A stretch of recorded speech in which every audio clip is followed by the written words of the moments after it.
I hope you are all fine with good health. So today we are going to start our second lecture of science and our topic is population and community. So first of all, in the previous lecture we have studied about a habitat. An organisms living in a specific place makes a habitat. And a habitat starts with an organism. And different organisms make a habitat and live there. So when different kind of organisms living together in the same place, they make population, because a single organism or an individual organism cannot live alone. So they make societies and they live together in a place and make a population. So definition of population is a group of same kind of organisms living together in the same place. So we can see that many populations of plants and animals can live at the same place. For example, at ponds you may have seen that, suppose this is a pond. You will see that there are fishes in it, population of fishes,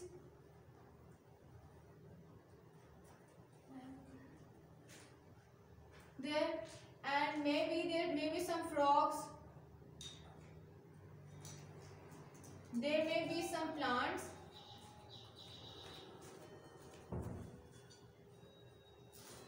so this is a habitat which animals and plants are sharing.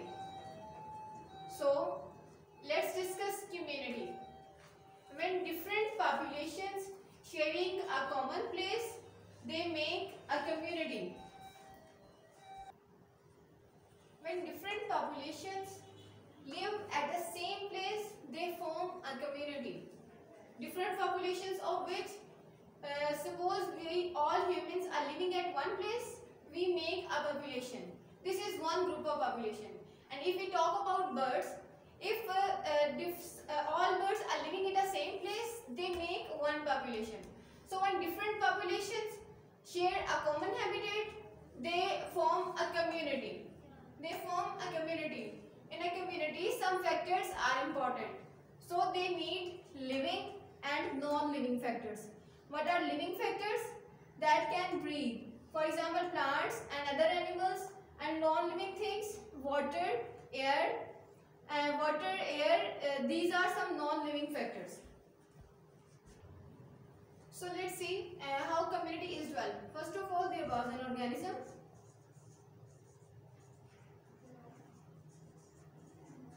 When different organisms share a common place, they form population.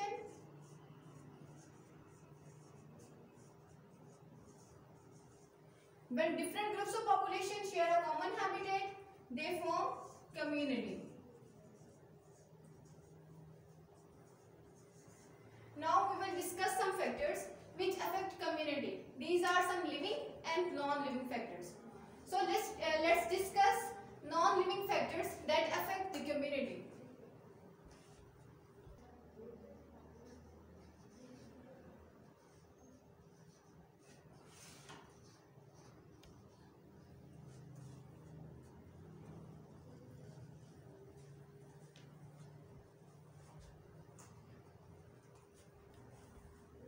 Some of the non-living factors we are going to discuss are temperature,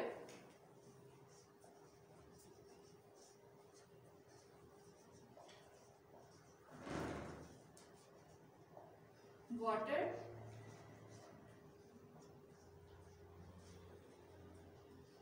air,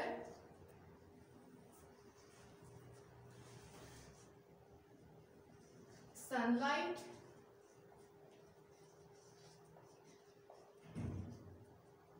and soil. These are the major non-living factors that affect community. So first of all, we will discuss temperature.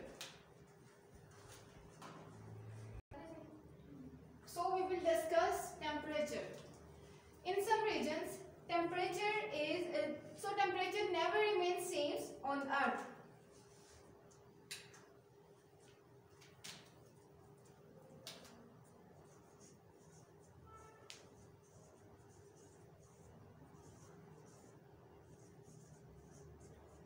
Temperature is changed in different regions of the world.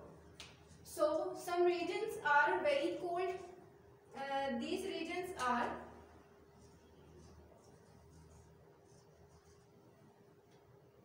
south and north poles.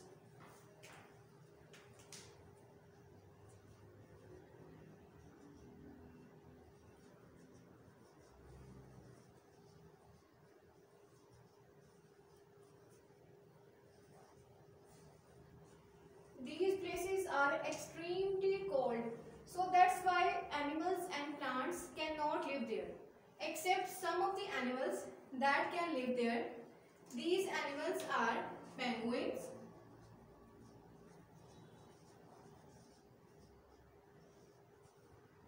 snowy owls,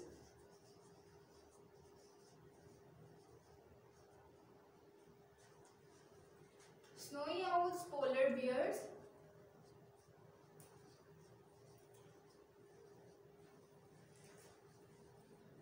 and Arctic foxes.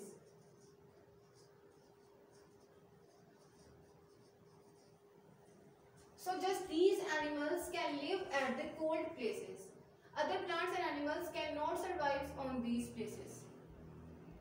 Some other places are very warm. बहुत गर्मी होती है यहाँ पे. For example, deserts.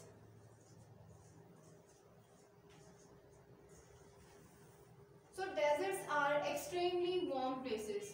So animals and plants cannot grow there, except some of the plants and animals, they have adapted themselves to their environment. Adapted means उन्होंने अपने आप को उस environment के मुताबिक modify कर लिया है, change कर लिया है. So they only some of the plants can grow there.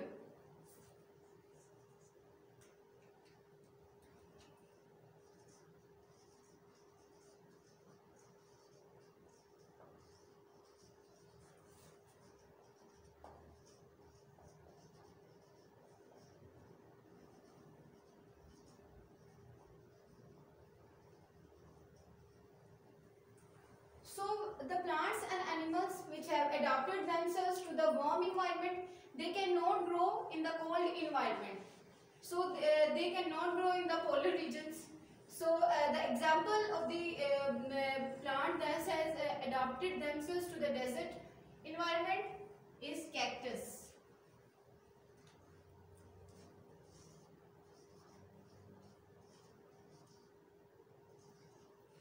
It has adapted itself to the condition that it takes very little amount of water and can stay healthy for years. Now we will discuss water. Water is the second major non-living factor.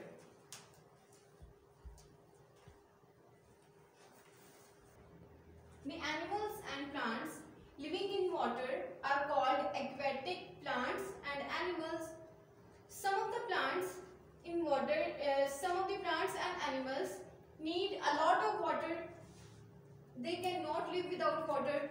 The examples of such kind of aquatic plants and animals are fish, cannot survive without water.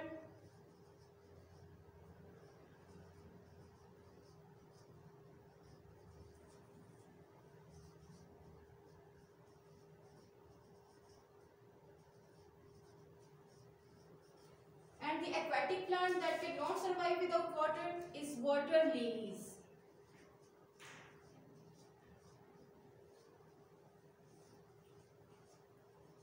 They need a lot of water to grow. While the humans need some quantities of water regularly. How much water do we take regularly? About 1.5 liter of water we take every day. So these are some quantities of water that we take regularly. So these are the water plants, aquatic plant that cannot survive water. While on the other hand, if we see, cactus is the plant that can survive without water, and it stores a small amounts of water in its body.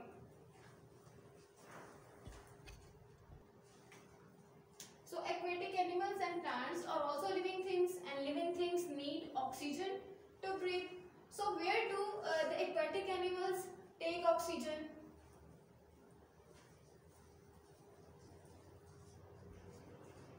So the aquatic animals take oxygen dissolved in air from water.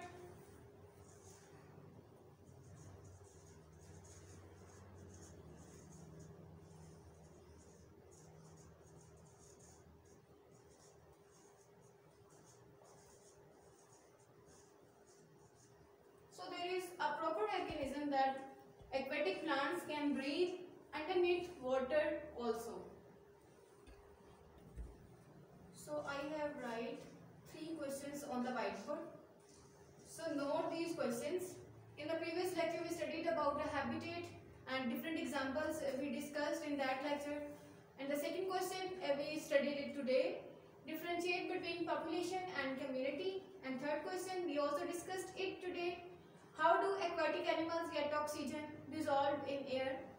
So the oxygen is dissolved in air, and they take oxygen from that. So write these 3 questions on your notebooks and also learn it. So that's all. Allah Hafiz.